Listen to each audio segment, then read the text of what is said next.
All right. Hello and welcome back to the Novice Lumberjack. Check it out, all my little toys. So, what we have here, if you watch the channel, by the way, I'm Bodie and I'm your host for the show. If you watch the show, the channel, then you are familiar with this. This is my Craftsman 3.3, and it is a it's a Poland 3300 is what it is. But I've had it. I got this for I think $15. I might have paid $25 to be fair. All right, and all it required was a carburetor rebuild and new crank seals. So I got about 40 bucks in it, probably. I put a new chain on it, but those are consumables. You can't count that. Anyways, runs good.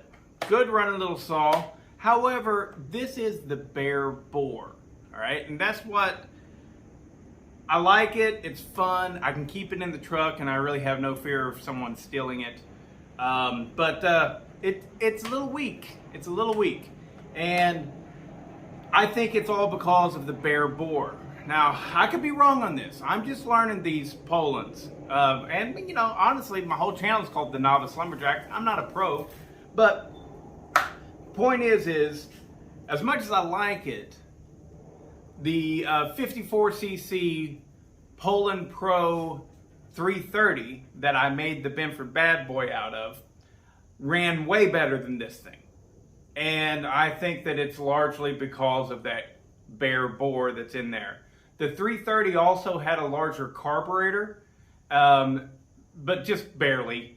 But hey, little things like that add up. So anyways, what we're going to be doing here is checking this out. I just picked this up today for 40 bucks. And now, yep, that was a good deal. This thing is super clean and we'll look at it more.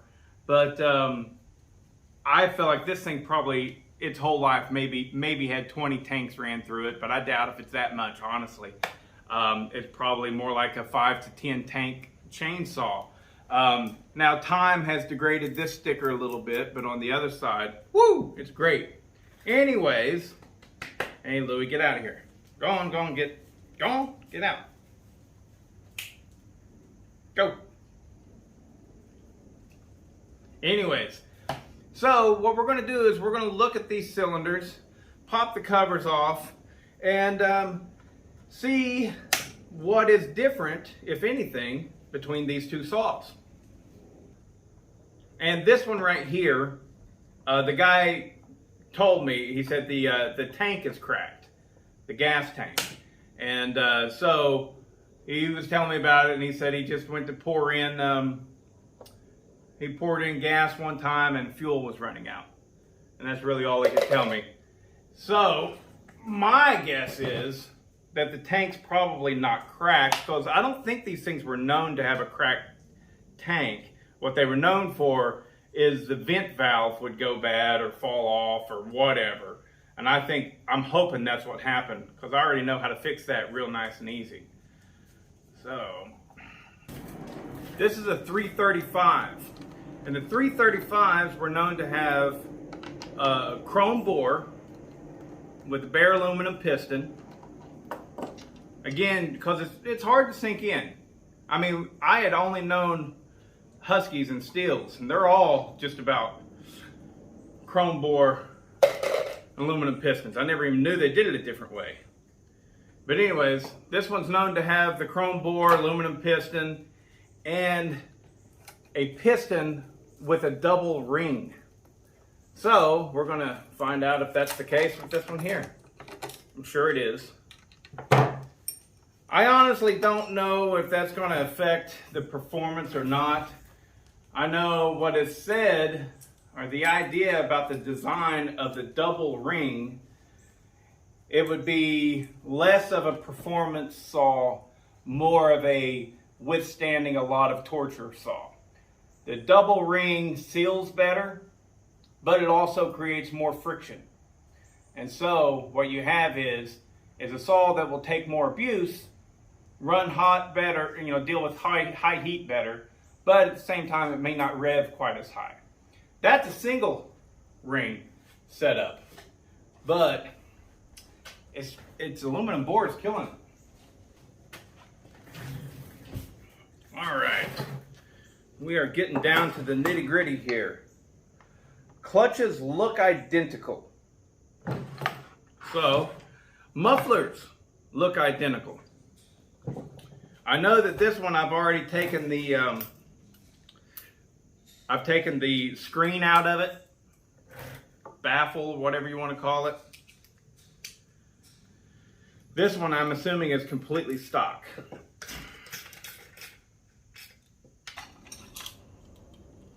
All right, yeah, see, it's got all the stock screen and everything on there.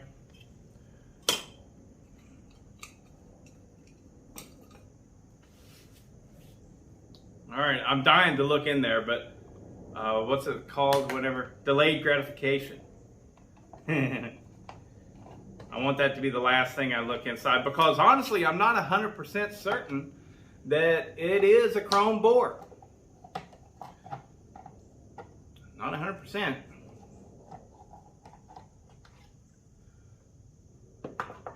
All right, and the point of doing this is so that I can see. God, this one looks brand new. Jeez, that is awesome. Oh shoot, I took off the wrong screw on that. It is, it's like brand new in here.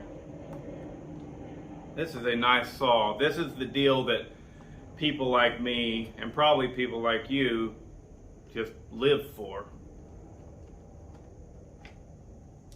Golly. Look at that filter. I mean, it's not the old flock style.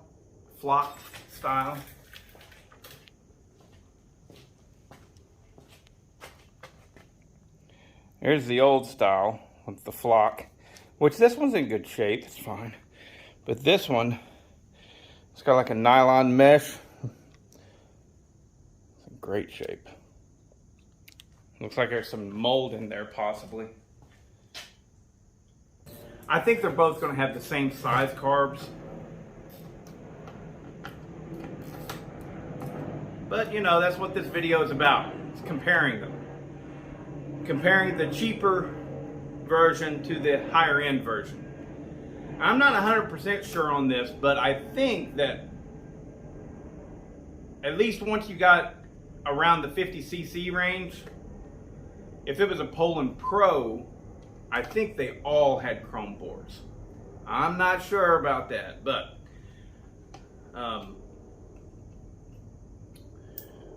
know a lot of the green ones didn't, and a lot of the Craftsman, of course, did not as well. All right, so this is a Walbro Carb.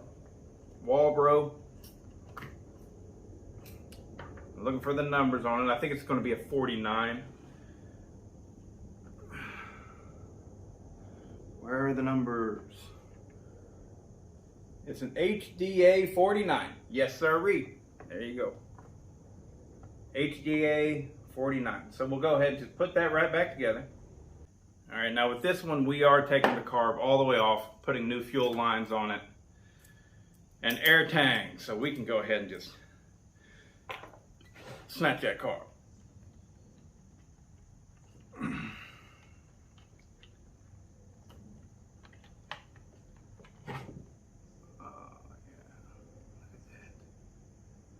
That's different.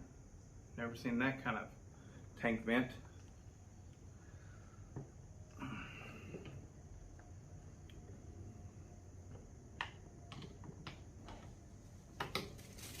These are definitely factory fuel lines,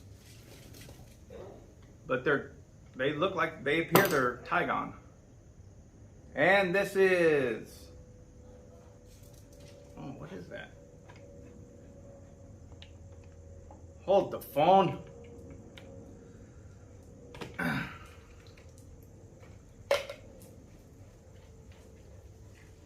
$49, yeah, HDA 49. So same carb as the other one. So now the last thing to check for this video at least. Well, no, we will try and find the leak as well. But the last thing to check are the pistons and the bore. So, I already know what that one is. The big reveal.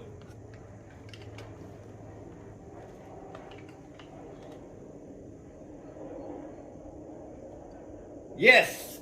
It is the chrome bore, and it's the 2-ring, they're really thin ring piston. And boy, it looks good. Hopefully I can show you guys this. Right there.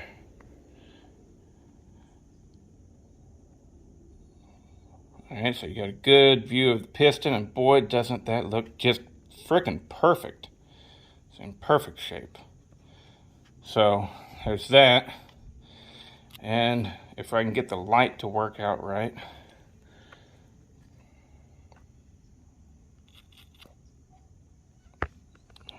Nice, shiny chrome bore.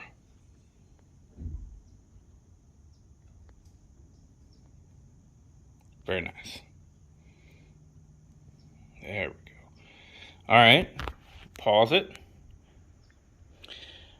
Now here is the Craftsman.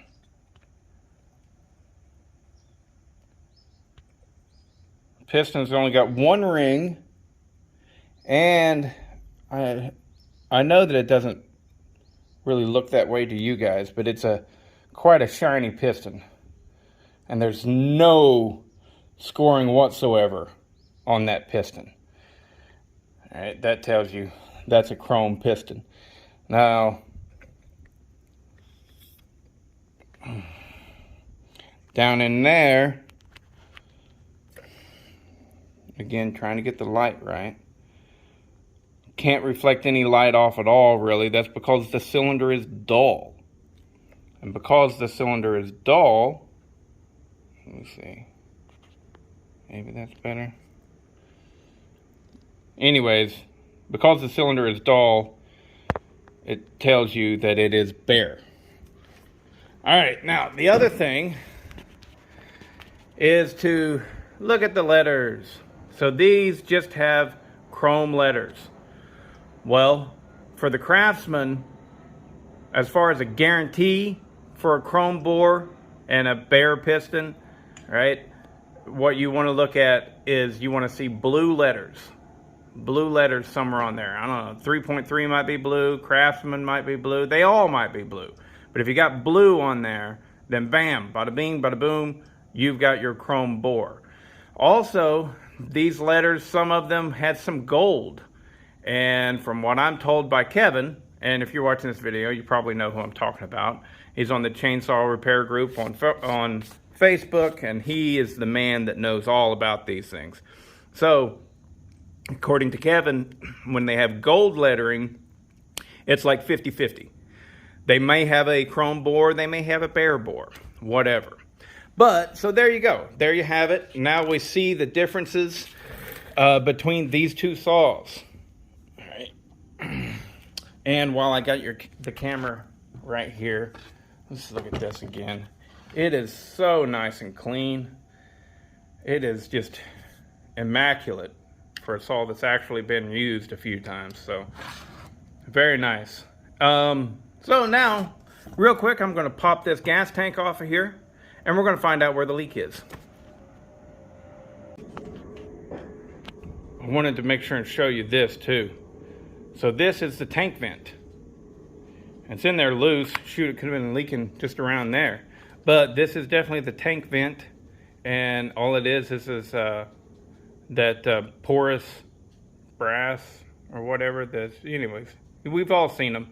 It's not a big deal. That's the tank vent. So I think I'll probably just reuse that.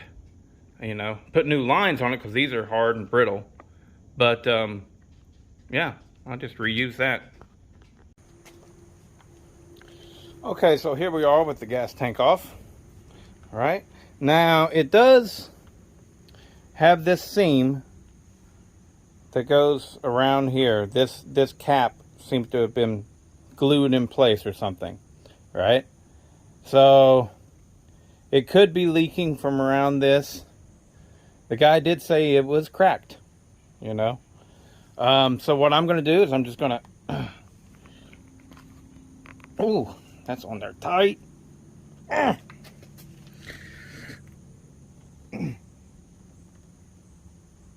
Mother trucker. Whew. Alright, so I got that off of there. So I'm going to just fill it up with some water and see if it leaks.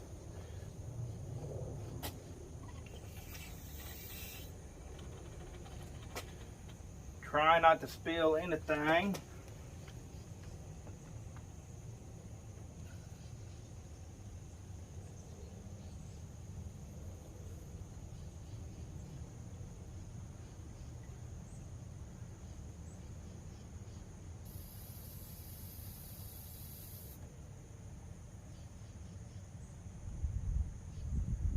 Didn't spill a drop. Look at that. It is currently up above this seam right here.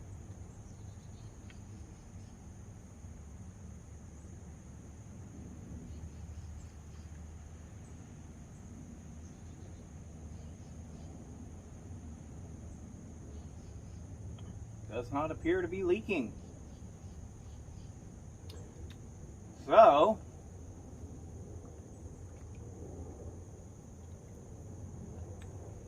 no leaking. Must have just been leaking around this, because I know whenever I turn that upside down, it's going to leak. Yeah, there we go. It's leaking right out of there. So, I'm just going to put new fuel lines and a fuel filter and see if this bitch runs.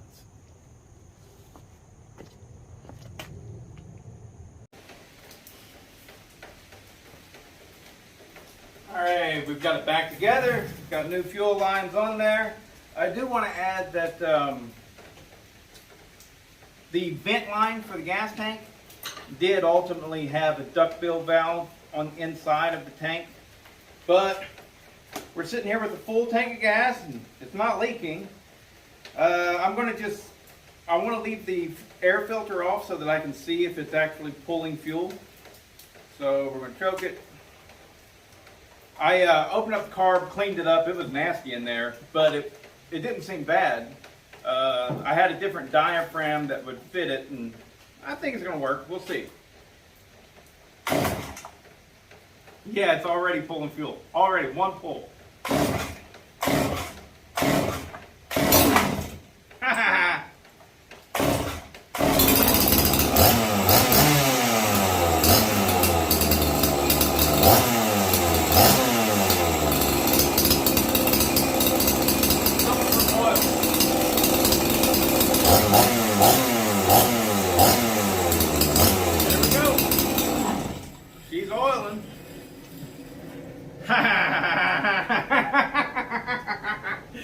Sorry. that makes me very happy. Very happy, obviously. So, it is raining right now. Not that I would have done anything tonight anyways. But I'm definitely not going to do the test between the two. So I don't know. Maybe I'll add it all together in one video. We'll see whenever I start editing it. But I definitely am not going to go out there right now and cut with this thing.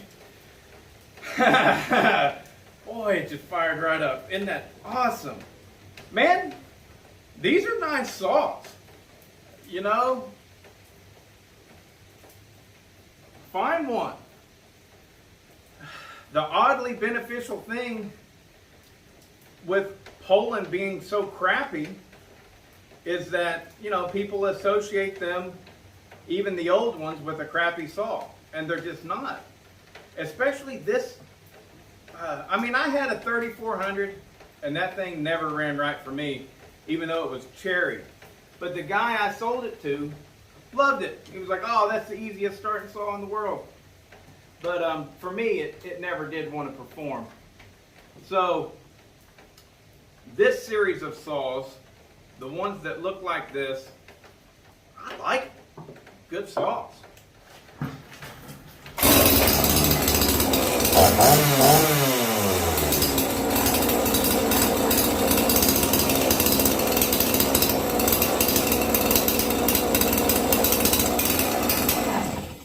I did notice something else I'll go ahead and bring up, and that is this one doesn't have the dogs. So I'm going to have to get some dogs. I'll probably just take them off of Black Magic there for now at least. I don't know. We'll see. But I'm going to need to get a set of dogs for it. And what was the other thing? Oh yeah, it came with a rim sprocket for the chain on the clutch there. The 3.3 has the old style where the sprocket is built into the clutch drum. Anyways, thanks for watching. Later.